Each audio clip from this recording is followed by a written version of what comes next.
तथागत बुद्धांचा शांती वारसा, छत्रपती शिवरायांचे क्षात्रत्रिश आणि स्वामी विवेकानंदांनी विश्वासमोर मांडलेलं भारताचं वैश्विक सौहार्द या चेतनांची जाणीव ठेवून विश्वाच्या पटलावर पुढे जात असलेलं बहुआयामी राष्ट्र भारत आणि याच राष्ट्रीय चेतनेचा एक परमाणू मी यश कुलकर्णी, इग्नू केंद्र पुण्याचा विद्यार्थी, आपला सर्व ज्ञानी प्रेक्षक, सुज्ञ मार्गदर्शक परीक्षक आणि सुविचारी आयोजकांसमोर विषय मांडतोय आंतरराष्ट्रीय घडामोडी व भारताची भूमिका.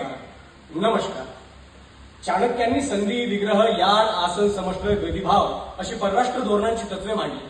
जागतिकीकरणाच्या सावटात घडणाऱ्या आंतरराष्ट्रीय घडामोडी व त्यांच्या परिणामांची साशंकता बघता तत्वनिष्ठ आचार व दूरगामी विचारांवर आधारित भारताची स्थायी आंतरराष्ट्रीय भूमिका ही काळाची गरज आहे. अशी भूमिका जी की एकाच वेळी भारतीय सभ्यतेच्या वारशासोबत न्याय करेल आणि विश्वाच्या मांगल्याची व भारताच्या सार्वभौमत्वाची नांदी देखील असेल. पुसटच्या भूतकाळात याच भूमिकेबद्दलची साशंकता आणि भारताच्या अस्तित्वावर देखील विश्वाच्या प्रश्नचिन्हांचं अराजक होतं. त्यानंतर देखील मध्यरात्री स्वातंत्र्य देऊन पाश्चिमात्यांनी भारताला काळोखातच ठेवण्याची पुरती तयारी करून ठेवली होती. पण हा काळोख पचवून हे राष्ट्र पुन्हा एकदा सूर्योदयाची पहाड बघतं. आंतरराष्ट्रीय जगतात विश्वगुरूचं स्थान आज भारताला खुणावत आहे आणि पश्चिम केंद्रित आजचं जग नाही हे भारत विश्वाला ठणकावून सुनावतं. भारताची आंतरराष्ट्रीय भूमिका नॉन अलाइनमेंट पासून ऑल अलाइनमेंट पर्यंत येऊन पोहोचली. अर्थातच याची प्रचिती विश्वाला तेव्हा आली जेव्हा रशिया आणि अमेरिका या दोन्ही विरुद्ध टोकांनी भारताच्या सुरक्षा परिषदेच्या स्थायी सदस्यत्वाच्या मागणीला पाठिंबा दिला. भारताचे परराष्ट्र मंत्री एस जयशंकरांच्या मते भारताच्या आंतरराष्ट्रीय भूमिकेला एकाच वेळी अमेरिकेला गुंतवून ठेवण्याचा, तर रशियाला आश्वस्त करण्याचा, चीनचे व्यवस्थापन करण्याचा, तर युरोपला जोपासण्याचा, आफ्रिकेसोबत व्यापार करण्याचा, तर शेजाऱ्यांसोबत समर्थनाचे पारंपरिक मतदारसंघ घडवण्याचा असा बहुआयामी व परस्पर विरोधी पवित्रा एकाच वेळी सांभाळायचा आहे. आणि हाच असेल मग द न्यू इंडिया वे. यासाठी लागणारं आत्मनिर्भरतेसारखं स्वावलंबन, व्यापाराचं परस्परावलंबन आणि सैन्य शक्तीचं सशक्तीकरण करून राष्ट्रहित जोपासणं अत्यंत गरजेचं आहे. नेशन फर्स्ट, राष्ट्रहित सर्वप्रथम, हाच भारताच्या परराष्ट्र धोरणाचा आजचा केंद्रबिंदू आहे. आणि याच केंद्राची प्रेरणा घेऊन पश्चिमेच्या केंद्रीकरणाची आणि अमेरिकेच्या आताताईची उत्तरं भारत आज ब्रिक्स आणि G20 मधून देतो. आफ्रिकेतील देशांसाठी कोविडमध्ये लस पुरवून देवदूत म्हणून समोर येतो. दोन ध्रुवांमध्ये जग वाटू बघणाऱ्यांसमोर नाण्याची तिसरी बाजू घेऊन येतो. ही तिसरी बाजू कधी बंधुत्वाची तर कधी प्रतिनिधित्वाची असते. ग्लोबल साऊथचा प्रतिनिधी म्हणून सर्व दक्षिण आशियाई देशांचे हितसंबंध सुरक्षित राहतील अशी आग्रहाची भूमिका भारत सर्वच विकसित देशांसमोर विविध व्यासपीठांवरून मांडतो. मग ब्रिक्स असो वा G20, G7 असो वा युनायटेड नेशन्स, या सर्वच व्यासपीठांवरून भारत शांततेच्या आग्रहाची, दहशतवादाच्या विरोधाची, विकासाच्या समर्थनाची आणि पर्यावरणाच्या संवर्धनाची आपली आग्रही तटस्थ भूमिका आज विश्वासमोर मांडतोय. भारतीय प्रधानमंत्र्यांना रशिया युक्रेन या युद्धामध्ये भारताची भूमिका तटस्थ का असा प्रश्न विचारल्यावर त्यांनी उत्तर दिलं की India was never neutral, we were on the side of a peace. आम्ही कधीच तटस्थ नव्हतो, आम्ही नेहमीच शांतीच्या बाजूने आहोत. हाच शांततेची बाजू मांडणारा, नाण्याची तिसरी बाजू जगासमोर आणणारा व कुठल्याही देशाच्या दबावाला बळी न पडणारा भारताच्या आजच्या आंतरराष्ट्रीय भूमिकेचा गाभा आहे. पाश्चात्य देशांच्या दबावाला बळी न पडता भारताने मोठ्या प्रमाणात रशियाकडून कच्चं तेल खरेदी केलं. केवळ ते खरेदीच केलं नाही तर ते अन्य मित्र देशांना निर्यात देखील केलं. हे करून भारताने पेट्रोल डिझेलच्या अवास्तव दरवाढीपासून भारतीय जनतेलाच नाही तर त्या सर्व मित्र देशांना देखील फायदा मिळवून दिला.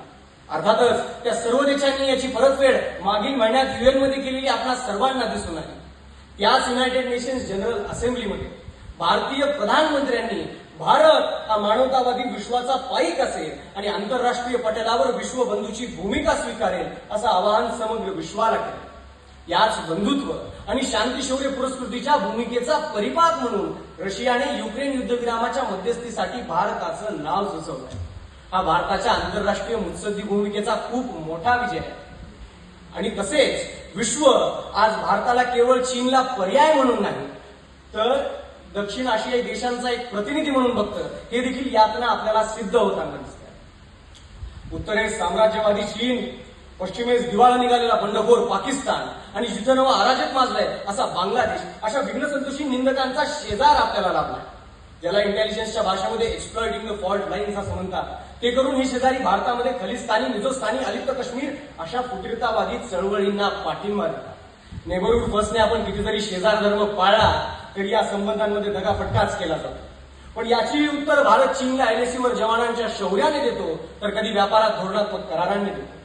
पाकिस्तानच्या आतंकवादाला कधी अज्ञात बंदूकधाऱ्यांचं कोडं असतं, तर कधी थेट मध्ये घुसून सर्जिकल स्ट्राईक हे त्यावर दिलेलं उत्तर असतं. ज्या अरबी समुद्रातून एकदा दगाफटका झाला होता, त्याच अरबी समुद्राच्या दक्षिण उत्तरेला भारताचा आंतरराष्ट्रीय बंदर इराणमध्ये असणं हा भारताच्या लुकवेस्ट पॉलिसीचा खूप मोठा विजय आहे. हीच चीनच्या अरबी समुद्रावर डोळा ठेवून असलेल्या साम्राज्यवादी मानसिकतेला व पाकिस्तानी सैन्य पोषित आतंकवादाला खूप मोठी चपराक आहे. आज ऑक्टोबर 7, उद्या ऑक्टोबर 8, उद्याच्या वायुसेना दिनानिमित्त भारताने आजच संयुक्त राष्ट्र संघाच्या पीस कीपिंग फोर्समध्ये आपली वायुशक्ती पाठवली. युद्धाच्या साशंकतेने भरलेल्या असं म्हणतात शांतीची दूत म्हणून ज्यावेळेस ही भारतीय गरुडं गिरट्या घालतील, त्यावेळी शांतीरूपी सीतेचं हरण कुठलाही विध्वंसक रावण करू शकणार नाही, ही खात्री आज विश्वाला भारताच्या शक्ती सामर्थ्यामुळे. शक्तीने पावती सुखे, शक्ती नसता विटंबना, शक्तीने नेटका प्राणी वैभवे भोगितात. शक्ती सामर्थ्य वाढवत जाणे व त्याचा प्रत्येक समग्र विश्वाला आणून देणे हाच राष्ट्राच्या सुखसमृद्धीसाठीचा मार्ग आहे. युएसएसआर आणि अमेरिकेतील शीतयुद्ध शीत होतं कारण दोन्ही राष्ट्रांकडे तोडीस तोड शक्ती सामर्थ्य होतं. आधुनिक युगातील युद्धाची जटिल कोडी जर शीत मार्गाने सोडवायची असतील तर त्यासाठी शक्ती सामर्थ्य असणं अत्यंत गरजेचं आहे. कारण केवळ आणि केवळ एक शक्तिशाली राष्ट्रच आपली स्वायत्त भूमिका मांडू शकतं आणि नंतर त्या स्वायत्त भूमिकेला सर्व व्यापकत्व देखील देऊ शकतो. नशिबाने असाच सर्व व्यापकतेचा व वसुधैव कुटुंबकमचा वारसा या भारत भूमीला इतिहासात लाभलाय. त्यातल्या त्यात राष्ट्र हा प्रत्येक पदरी ठेवण्याचं सामर्थ्य असणारं महाराष्ट्र हा माझ्या मते भारताच्या आजच्या आंतरराष्ट्रीय भूमिकेचा ऐतिहासिक गाभा आहे. कारण महाराष्ट्राची भूमी ही संतांच्या विश्वकल्याणाच्या मागणीची आणि छत्रपती शिवरायांच्या क्षात्र सामर्थ्याच्या आराधनेची भूमी आहे. त्यामुळे भारताच्या आजच्या आंतरराष्ट्रीय भूमिकेची पाळमुळं इतिहासात महाराष्ट्राच्या भूमीत सापडतात. ज्ञानोबा तुकोबांच्या अभंगात नांदतात. ज्ञानोबांची जेखळांची व्यंकटी सांडो अशी मागणी आणि तुकोबांची नाताळाचे माती हनु काठी अशी चेतावणी असा समर्पक व पूरक आंतरराष्ट्रीय भूमिकेचा पाया ज्ञानोबा तुकोबांनी इतिहासात आधीच रचून ठेवला. वर्तमानात आपल्याला त्यावर फक्त नागरी जाणीवेच्या पायऱ्या, सार्वभौमत्वाच्या भिंती, स्वातंत्र्याच्या खिडक्या, राष्ट्रभावनेचं शिखर आणि शिखरावर छत्रपतींच्या क्षात्र तेजाची पताका असं मंदिर समग्र विश्वासाठी उभारायचं. भारताच्या आंतरराष्ट्रीय भूमिकेची आतापर्यंतची वाटचाल ही उदयोन्मुखच राहिली. पण याच वाटचालीचा एक सर्वसामान्य नागरिक म्हणून भविष्यात अपेक्षित वेध काय असावा हे 4 ओळीत मांडून मी माझ्या वाणीला विराम देतो. की यवन ख्रिस्त घातपात हो अगाध तो, की यवन ख्रिस्त घातपात हो अगाध तो परी, रामचंद्र चापपाणी चक्रपाणी श्रीहरी, समिदेस तयारही आयुधे युगांपरी. आणि अपेक्षा काय की तू मंथनात हो विशाल शत्रू काळ तू. ही भारताकडनं अपेक्षा आहे की तू मंथनात हो विशाल शत्रू काळ तू जरी, गुरु समान न्याय देई मित्र होई तू परी, मग संकटात जगताच्या गोवर्धन तू. ज्यावेळी विश्वावर संकट येईल त्यावेळी मग संकटात जगताच्या गोवर्धन तू धरी, आणि शांतीचा अश्वमेध विश्वाच्या तू करी, शांतीचा अश्वमेध विश्वाच्या तू करी, शांतीचा अश्वमेध विश्वाच्या तू करी. धन्यवाद.